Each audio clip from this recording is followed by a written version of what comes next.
अगर आप Bihar board matric exam 2027 की तैयारी कर रहे हैं तो आज का ये क्लास आपके लिए बहुत ही महत्वपूर्ण होगा।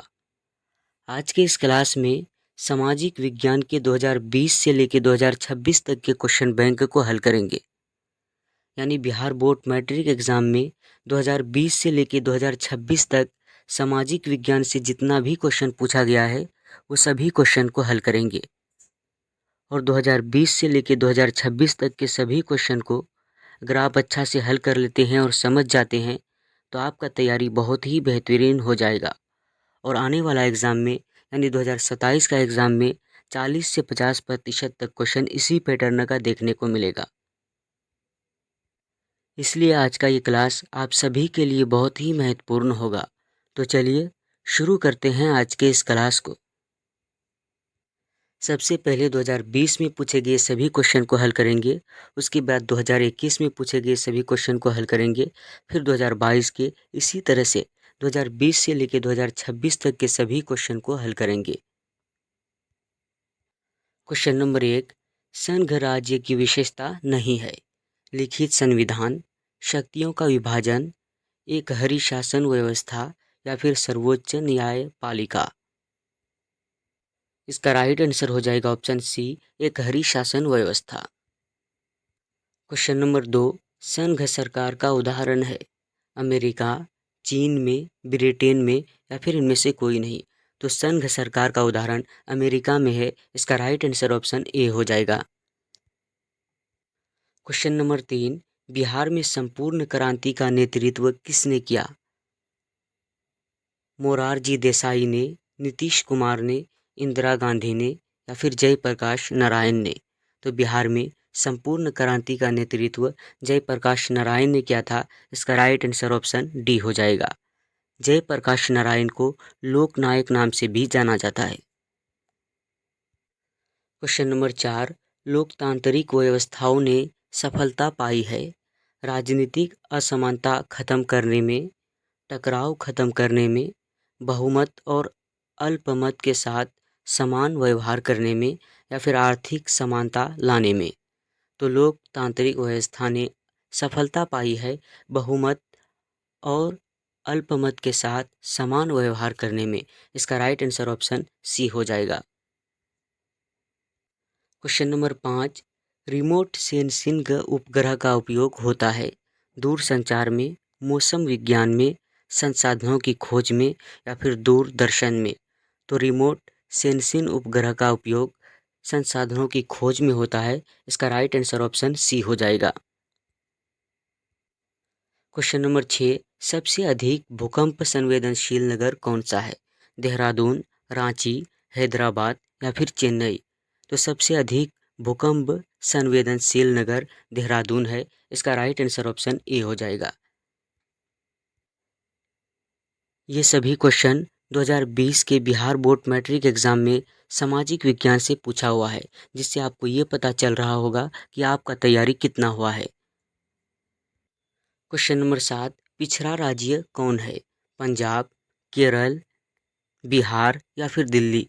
तो इनमें से पिछड़ा राज्य बिहार है। इसका राइट आंसर ऑप्शन सी हो जाएगा। क्वेश्चन नंबर 8, भारत में वित्तीय वर्ष होता है 1 जनवरी से 31 दिसंबर तक, 1 जुलाई से 30 जून तक, 1 अप्रैल से 31 मार्च तक या फिर 1 सितंबर से 31 अगस्त तक। तो भारत में वित्तीय वर्ष 1 अप्रैल से 31 मार्च तक होता है। इसका भी राइट आंसर ऑप्शन सी हो जाएगा। क्वेश्चन नंबर 9, काउंट काउर को किस पद पर नियुक्त किया गया था। सेनापति पद पर, फ्रांस में राजदूत, प्रधानमंत्री या फिर गृह मंत्री। तो काउंट काउर को प्रधानमंत्री के पद पर नियुक्त किया गया था। इसका राइट आंसर ऑप्शन सी हो जाएगा। क्वेश्चन नंबर 10, रक्त और लौह की नीति किसने अपनाई। मेजिनी ने, हिटलर ने, बिस्मार्क ने या फिर विलियम ने। तो रक्त और लौह की नीति बिस्मार्क ने अपनाई थी। इसका राइट आंसर ऑप्शन सी हो जाएगा। क्वेश्चन नंबर 11, साम्यवादी शासन का पहला प्रयोग कहाँ हुआ। रूस में, जापान में, चीन में या फिर क्यूबा में। तो साम्यवादी पार्टी का पहला प्रयोग रूस में हुआ था। इसका राइट आंसर ऑप्शन ए हो जाएगा। क्वेश्चन नंबर 13, कांटी तापीय विद्युत परियोजना किस जिले में स्थित है? पूर्णिया, सिवान, मुजफ्फरपुर या फिर पूर्वी चंपारण? तो इसका राइट आंसर हो जाएगा option C, Muzaffarpur. Question number 14, rail workshop कहाँ स्थित है? जमालपुर में, भागलपुर में, मुंगेर में या फिर पटना में? तो रेल वर्कशॉप जमालपुर में है। इसका राइट आंसर ऑप्शन ए हो जाएगा। भागलपुर को बिहार का सिल्क सिटी कहा जाता है और पटना बिहार की राजधानी है। क्वेश्चन नंबर 15, सुनामी का मुख्य कारण क्या है?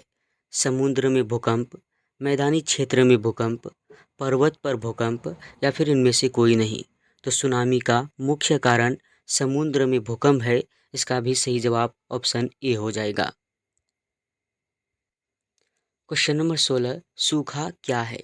प्राकृतिक आपदा, मानव जनित आपदा, सामान्य आपदा या फिर इनमें से कोई नहीं?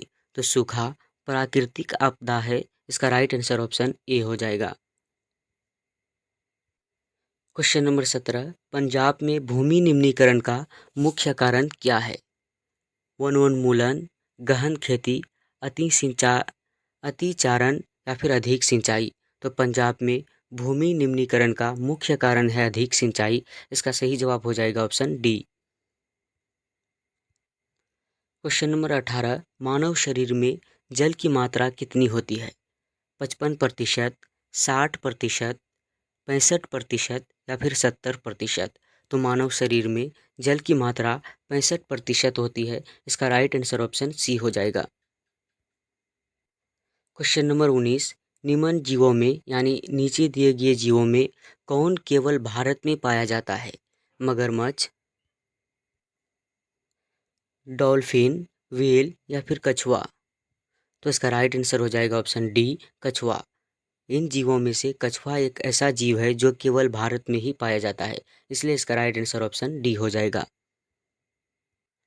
क्वेश्चन नंबर 20, सीमेंट उद्योग का प्रमुख कच्चा माल क्या है? चूना पत्थर, बॉक्साइट, ग्रेनाइट या फिर लौह अयस्क? तो सीमेंट उद्योग का प्रमुख कच्चा माल चूना पत्थर है। इसका राइट आंसर ऑप्शन ए हो जाएगा। क्वेश्चन नंबर 22, मुद्रण ईश्वर की महानतम देन है। यह एक कथन है, लेकिन सवाल आपसे पूछ रहा है कि यह कथन किसने कहा था? महात्मा गांधी ने, मार्टिन लूथर ने, पैगंबर मोहम्मद ने या फिर ईसा मसीह ने?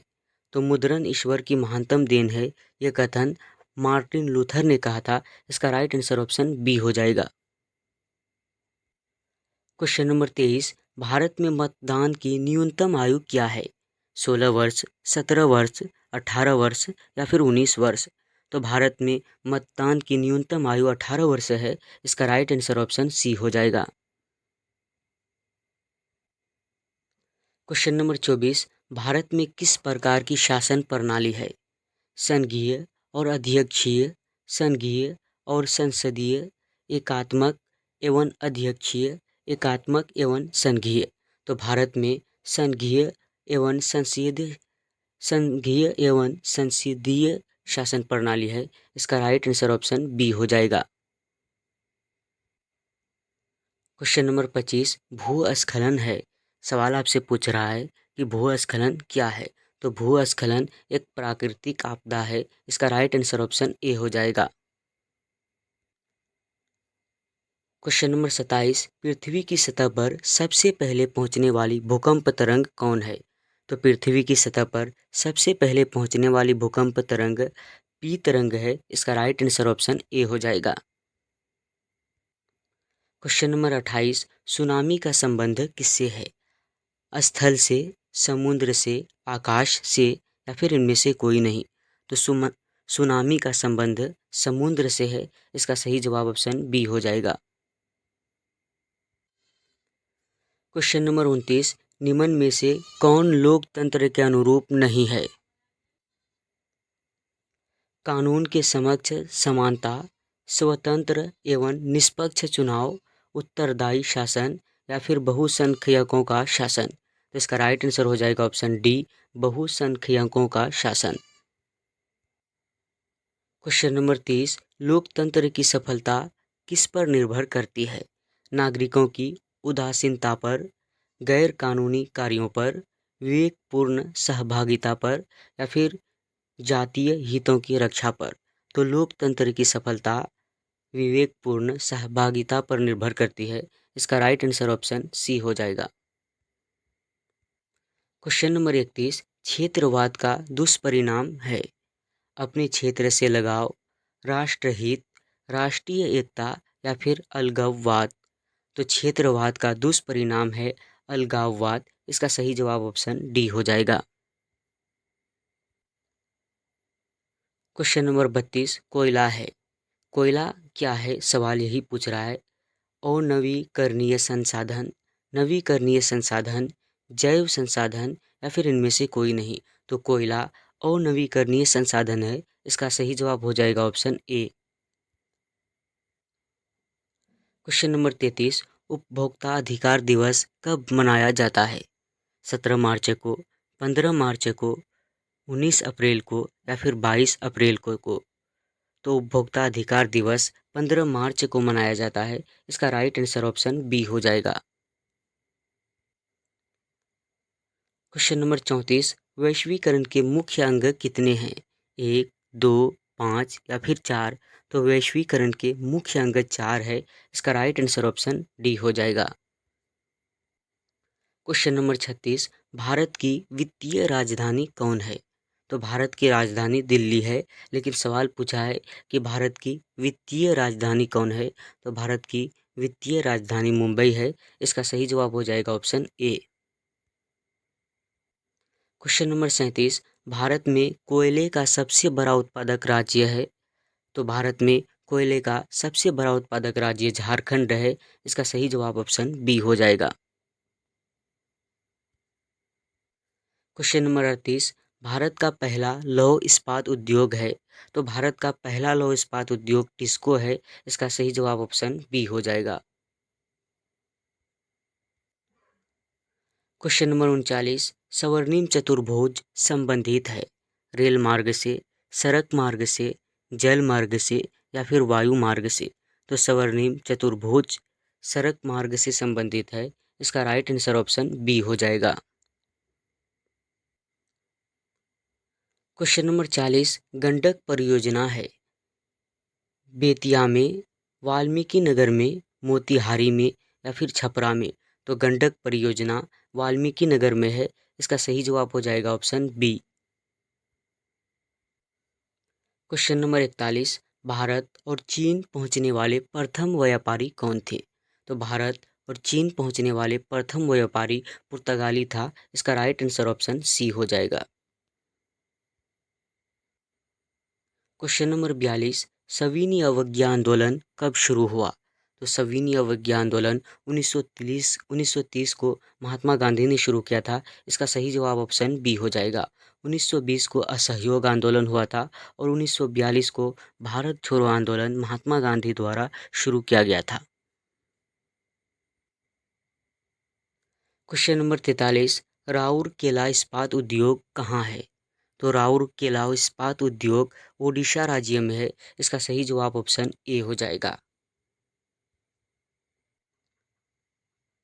क्वेश्चन नंबर 44, सामंती व्यवस्था के बाद किस प्रकार की शहरी प्रवृत्ति बढ़ी? प्रगतिशील, आक्रामक, रूढ़िवादी, या फिर शोषणकारी? तो सामंती व्यवस्था के बाद प्रगतिशील शहरी प्रवृत्ति बढ़ी। इसका सही जवाब ऑप्शन ए हो जाएगा। क्वेश्चन नंबर 45, दीर्घकालीन ऋण देने वाली संस्था कौन है? तो दीर्घकालीन ऋण देने वाली संस्था भूमि विकास बैंक है। इसका सही जवाब हो जाएगा ऑप्शन बी। क्वेश्चन नंबर 46, आर्थिक विकास का तीसरा क्षेत्र है? तो आर्थिक विकास का तीसरा क्षेत्र सेवा क्षेत्र है। इसका सही जवाब ऑप्शन डी हो जाएगा। क्वेश्चन नंबर 47, नई आर्थिक नीति में शामिल है उदारीकरण, निजीकरण, वैश्वीकरण, या फिर इनमें से सभी? तो नई आर्थिक नीति में ये सभी शामिल है, तो इसका राइट आंसर हो जाएगा ऑप्शन डी, इनमें से सभी। क्वेश्चन नंबर 48, उपभोक्ता शिकायत के लिए आवेदन शुल्क कितना है? तो उपभोक्ता शिकायत के लिए आवेदन शुल्क 10 रुपया है, इसका राइट आंसर ऑप्शन सी हो जाएगा। तो बिहार बोर्ड मैट्रिक एग्जाम में 2020 में सामाजिक विज्ञान से टोटल 48 क्वेश्चन पूछा गया था, वो सभी क्वेश्चन हम लोग हल कर लिए हैं। आज का क्लास यहीं तक रहने देते हैं, नहीं तो क्लास बहुत लंबा हो जाएगा। ये पार्ट 1 रहने देते हैं। पार्ट 2 में हम लोग 2021 से पूछे गए क्वेश्चन को हल करेंगे। आपको ये क्लास कैसा लगा, आप कमेंट करके ज़रूर बताइए।